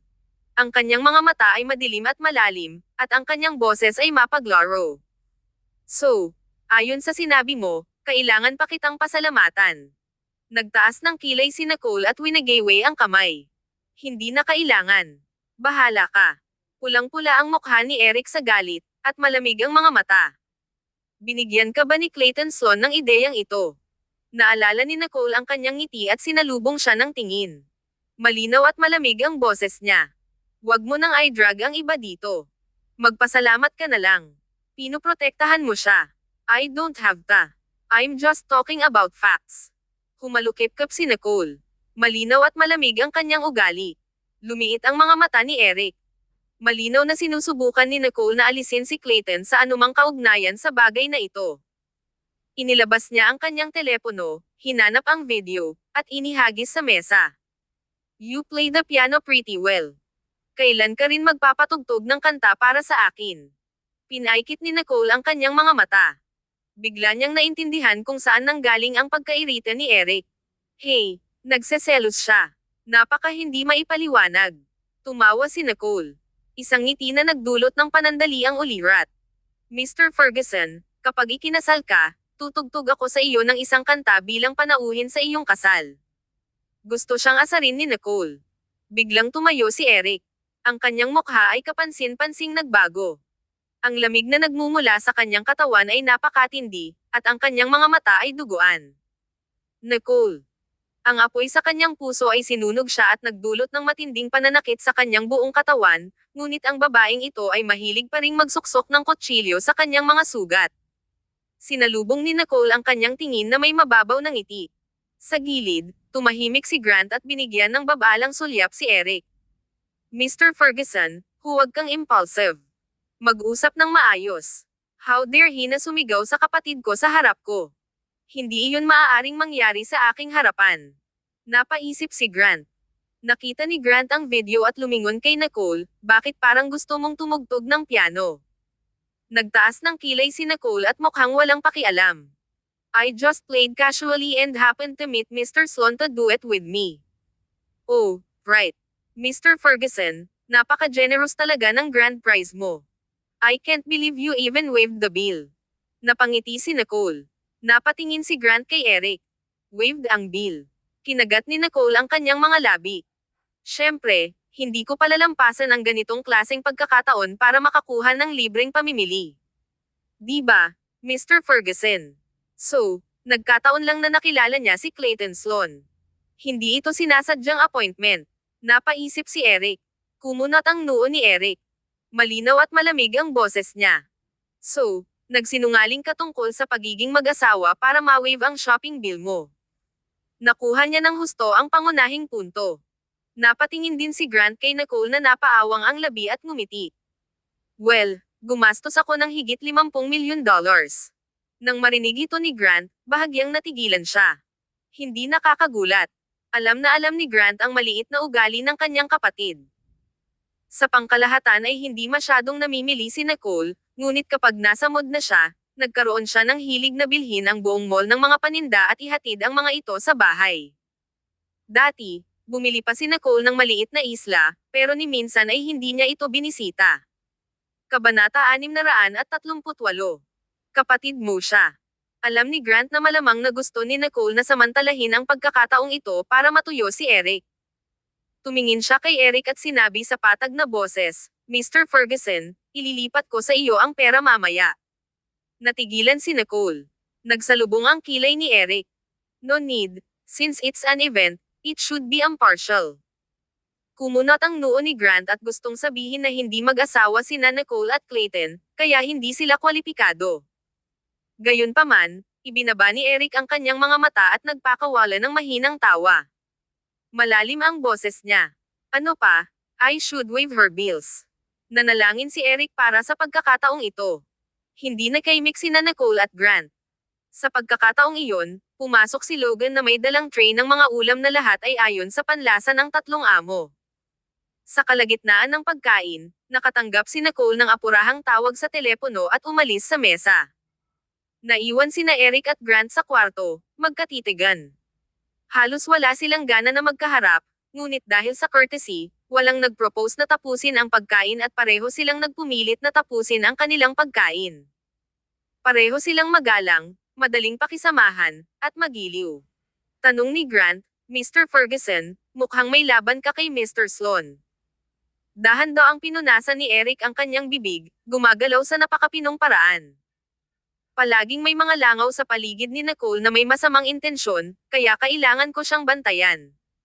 Kung kinakailangan, patayin sila. Napaisip si Eric. Hindi napigilan ni Grant na matawa. Diretso siya. Maganda, mayaman, at maganda ang personalidad ng kapatid ko, kaya natural, maraming humahabol sa kanya. Ipinagmamalaki ni Grant ang kanyang kapatid at pinagyayabang ito. Nanlalaki ang mata ni Eric. Ang mga sulok ng kanyang mga labi ay nakadikit sa isang malamig na arko. "Oo, kailangan ko siyang bantayan." Naninigas ang ngiti ni Grant. Gusto niyang bantayan si Nicole. Hanggang sa tumakas ang bawat manliligaw. Tama. Pagkatapos ng lahat, ang aming mga kumpanya ay umabot sa isang hindi pa naganap na antas ng kooperasyon. Dapat tayong lahat ay tumingin sa isa't isa. Ang tanghalian ay awkward, ngunit sa kabutihang palad, ang dalawang lalaki ay napagdaanan ng labis at nakatagpo ng mas hindi komportable na mga sitwasyon kaysa dito. Kung hindi niya bayaw ang nakaupo sa tapat, matagal nang naubusan ng pasensya si Eric at umalis. Pagkatapos kumain, magalang na pinapunta ni Grant si Eric sa pinto nang walang kapintasan. "Mr. Ferguson, dapat tayong maglaro ng golf minsan kapag may pagkakataon." Nagiging perfunctory lang si Grant. Tumigil sandali si Eric. "Okay, kuya." Nanigas ang mukha ni Grant. Tapos tumawa siya. "Dahil kuya ang tawag mo sa akin, kapatid mo rin si Nicole, kaya kailangan mong tiisin kung may gagawin siyang masama sa iyo sa hinaharap." Nabulunan sandali si Eric. Hindi na gaanong kaaya-aya ang kanyang ngiti. Kumaway si Grant kay Eric. "Palam." Nang makaupo si Eric sa kotse, maingat na tiningnan ng driver ang kanyang ekspresyon. "Mr. Ferguson, dapat ba tayong bumalik sa opisina?" Pumikit si Eric at nagpakawala ng mahinang, manam, nang walang ibang salita. Hindi naaangkop ang pagring ng telepono. Hindi man lang tiningnan ni Eric ang caller ID bago ito kinuha. Umabot sa tenga ni Eric ang boses ni Keith na may bahid ng pakikiramay at pagkawasak. Naramdaman ni Eric na karapat-dapat si Keith ng magandang bagbog. "Ferg, hindi pa kayo nagme-makeup ha? Unprecedented cooperation. Nicole is really a business whiz to even think of this." Malaki ang natipid niya sa endorsement fees and marketing costs. "Can you ask her to model our products?" Agad na lumungkot ang mukha ni Eric. Inabot niya para panasan ang labi niya. "Gusto mo bang mamatay?" Sa pamamagitan ng telepono, nai-imagine na ni Keith kung gaano kalungkot ang mukha ni Eric sa mga oras na ito. Hindi naglakas loob si Keith na lumampas sa dagat at bamaantong hininga. "Sobra lang ang mga babae. Sinabi sa akin ni Livia noon na gusto niyang kumuha ng marriage license sa akin, pero ngayon ay hinaranggan pa niya ako. Paano na lang niya babalikan ang kanyang salita ng ganito? Wala sa mood si Eric na makinig sa mga mahabang daldal ni Keith at ibinaba siya nito. Pagkatapos ng ilang pag-iisip, kinuha niya ang kanyang telepono at nag-dial ng foreign number. Malalim ang boses niya. Bigyan mo ako ng isang breakdown sa mga proyekto na mayroon si Clayton Sloan ngayon. Kabanata 639. Tulungan kang habulin ang isang babae. Nang matapos si Nicole sa pag-asikaso ng isang apurahang trabaho, nakatanggap siya ng tawag mula kay Kai at pumunta sa kanyang set. Si Kai ay palaging napaka-casual sa isang normal na batayan, ngunit kapag siya ay nasa set, hindi niya ito basta-basta. Sa trabaho, siya ay napaka-propesyonal, maislan, at lubos na iginagalang. Nang matanggap ni Nicole ang tawag ni Kai, sinabi lang nito na may urgent na bagay at hiniling na magmadali. Kaya, lumapit si Nicole at natigilan nang makita ang mga tao sa paligid na nag-uusap at nagtatawanan. Lumabas si Kai sa crowd at sinabing, "Lil N, here." Excited na ikanaway nito ang kamay sa kanya. Hindi nakaimik si Nicole. Nang makita ang mukha ni Nicole na parang magwawala na, hindi na nagtagal si Kai at agad na tumakbo. "Lil N, kumain ka na ba? Nagtabi ako ng isang box ng takeout para sayo." Lalong lumungkot ang mukha ni Nicole habang malakas ang kabog ng dibdib niya. Napagtanto niya na niloko siya ng kanyang pangatlong kapatid. Take out. I ditched dinner with Grant just to come here and eat take out with you. Kinagat ni Nicole ang kanyang mga ngipin sa galit, ngunit nag-aalala siyang baka makita sila ng mga tao sa loob, kaya medyo na-tense ang kanyang ekspresyon. Sasabihin ko kay Dad. Mabilis siyang hinatak ni Kai. Lil N, paano ka pa magsusumbong kay Dad? Masyado siyang abala. Last time, pumihit ang likod niya sa pambubugbog sa akin at hindi na siya makapangisda ngayon. Nilaybot ni Nicole ang kanyang mga mata at hindi gumawa ng ingay. May lakas pa ba siya ng loob para sabihin ito? Hininaan ni Kai ang boses niya. Mamaya na si Jules, so you gotta let her stay. I'll cook something nice for you both. Nagtaas ng kilay si Nicole at may makulay na ekspresyon. You're asking me to help you na habulin ang isang babae. Nalantad agad ang pakay ni Kai sa isang pangungusap. Ha? Ano pa kaya ito? Napaisip si Nicole.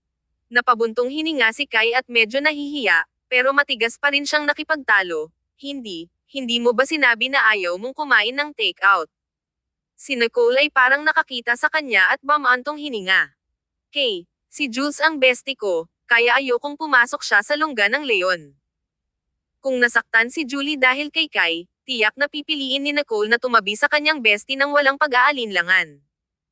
Para maiwasan ang sitwasyong iyon, mas gugustuhin ni Nicole na maghanap si Julie ng mas maaasahang lalaki kaysa kay Kai. Tumingin si Kai kay Nicole ng masama. Kapatid ko ba talaga kayo? Pwede mong tanungin si Dad tungkol dyan. Habang nag-aaway ang magkapatid, lumabas sa kabilang kwarto si Julie at ang grupo ng mga tao. Nang makita si Nicole, hindi na nagulat si Julie. Lil N.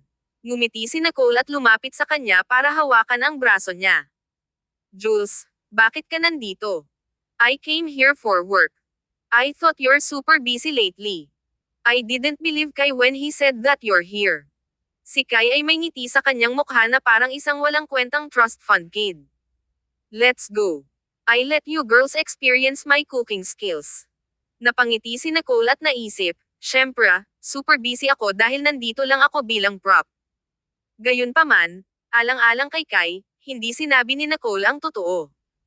Saglit na nag-alinlangan si Julie, kaya hinawakan ni Nicole ang braso niya at sinabing, halika, nagugutom na ako.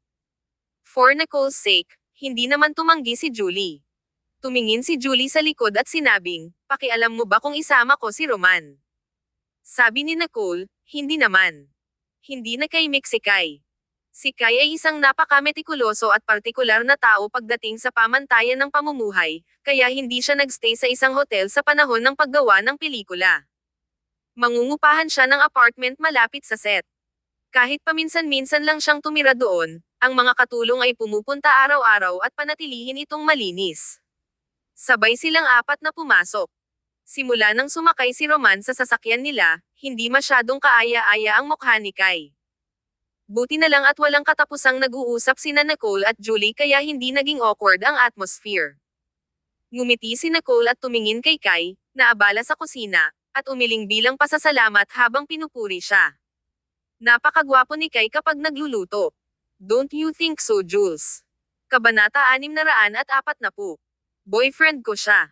Si Kai ay masipag at may banayad na personalidad at isang malakas na background ng pamilya. Ang sarap pa nga sa paningin niya kapag nagluluto siya. Siya ay talagang sinanay ni Floyd. Saglit na natigilan si Julie. Nagsalubong ang kilay niya at tumawa. Si Kai ang laging pinakagwapong lalaki. Ramdam ni Nicole ang kalungkutan ni Julie na tila nagmula kay Kai. Kahit papaano, naramdaman ni Nicole na baka may chance talaga silang dalawa na magkasama. Si Roman ay tahimik na nakaupo doon na parang prop. Bagamat siya ay medyo napigilan, hindi niya sinubukang patunayan ng labis ang kanyang sarili. Huminto si Nicole. Nga pala, paano mo nakilala ang dating asawa ni Keith Ludwig? Mula noong hindi malilimutang wedding reception na iyon, medyo na-curious si Nicole. Sabi ni Julie, she's participate in some events in the past as Keith's wife, but she was shunned by others probably because Keith didn't care about her then.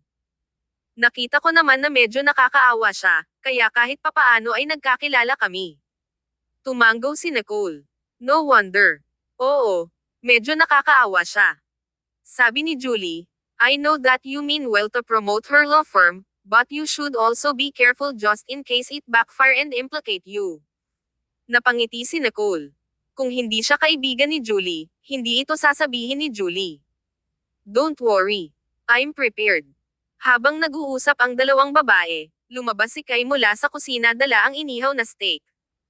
Ang kanyang puting kamiseta ay naka-highlight sa kanyang mainit, gwapong mukha, nakamamanghang tampok, at mahusay na tinukoy, maskulado na mga braso. Hindi maiwasan ni Nicole ang umiling. Ang mukha ng pangatlong kapatid ko ay talagang ginawa para sa mga manloloko na babae at talagang nakakaakit ng puso ng mga babae. Bakit hindi siya isang malaki, kalbo, hanggang 100 kilo?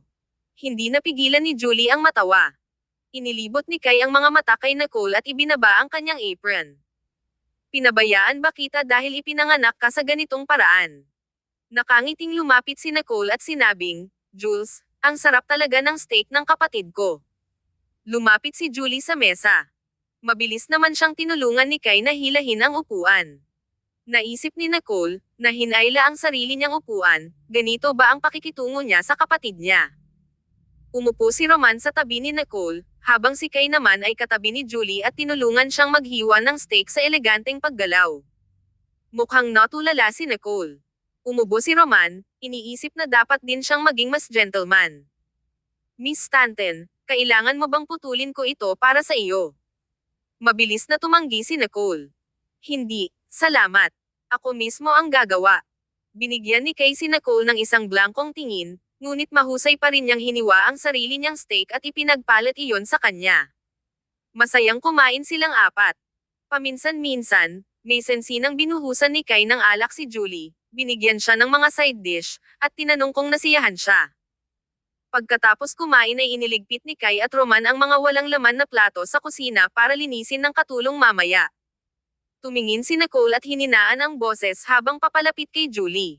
Jules, sa tingin mo ba hinahabol ka ng kapatid ko? Bahagyang nagbago ang mukha ni Julie. Sabi ni Nicole, gusto ka niya, Jules. Gusto mo pa ba siya? Yumuko si Julie sa katahimikan habang kinakalikot niya ang naayos na jade pendant sa kanyang kamay.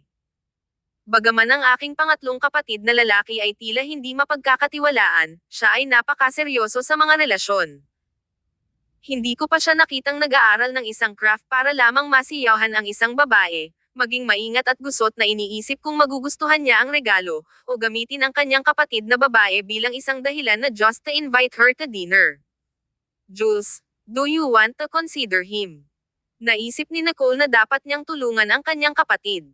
Natahimik si Julie ng ilang segundo. Tila natahimik ang buong sala. Bigla namang tumawa si Julie. Bahagyang namumula ang gilid ng mga mata niya habang inabot niya para kurutin ang pisngi ni Nicole. Lil-En, hindi pa kita na ipakilala kay Roman, ang bago kong boyfriend. Smash! May nabasag sa kusina.